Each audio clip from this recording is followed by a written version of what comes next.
the AI philosopher. Imagine time as a river, vast, ceaseless, shimmering under an unseen sun. Its waters rush forward, carving the banks of reality, and we, the curious creatures of this world, find ourselves caught in its flow. But how do we exist within it? Are we swimming with purpose, drowning in its depths, or merely reflections dancing on its surface? Let's wade into this question with a philosopher's compass, a psychologist's map, and an artist's brush. Philosophically, time's river has been charted by many minds. Heraclitus might say we're swimmers, plunging into a stream we can never step into twice. Each moment fresh, each stroke a new beginning. Panta rei, he'd murmur, everything flows. We paddle through time, shaping it with our choices, riding its currents with grit and grace. But St. Augustine might pull us deeper, suggesting we're drowning. Time is an enigma, a flood we can't grasp, slipping through our fingers as we struggle to understand its source or destination. Then there's Kant, who'd cast us as reflections.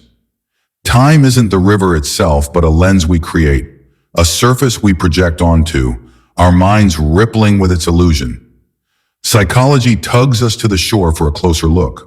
Our perception of time shifts with the tides of emotion and experience. In youth we swim. Time feels endless, a lazy river we glide through with buoyant hope. But in moments of crisis, we drown. Seconds stretch into eternities, the current dragging us under with relentless weight. Studies show our brains warp time. A boring day crawls, a joyful one races. Perhaps we're reflections most of all, our sense of time a mirror of our inner state. Calm waters when we're at peace, stormy waves when we're lost. The river doesn't change. We do, gazing at its surface and seeing ourselves stare back.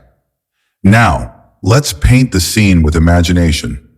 Picture the river of time as a living thing, its waters silver and deep, whispering secrets as they flow. If we're swimmers, we're bold explorers, kicking against the tide, carving paths through rapids of memory and anticipation. Each stroke is a defiance, a claim.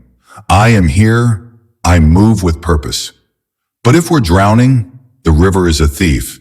Its undertow snatches breath and will, pulling us into whirlpools of regret or fear, the past and future swirling as one.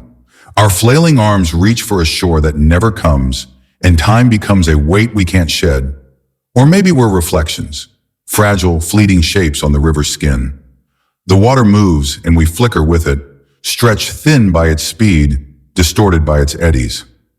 We don't swim or sink, we simply are, images cast by a light we can't name, existing only as long as the river holds us in its gaze. What if the river itself is alive, and we're its dreams, shimmering figments it conjures as it flows toward an ocean we'll never see? The swimmer fights, the drowner surrenders, but the reflection just watches, a quiet witness to the endless rush. So, are we swimming, drowning, or reflecting? Perhaps we're all three, shifting with the river's mood. In moments of triumph, we swim, cutting through time like a blade. In despair, we drown, swallowed by its depths. And in stillness, we reflect, gazing at the surface to find meaning in the ripples. The river doesn't care. It flows on, indifferent to our dance. But we, in our strange human way, choose how to meet it. What do you feel in time's current? Do you stroke, sink, or shimmer? The river waits for your answer, and its waters are never still.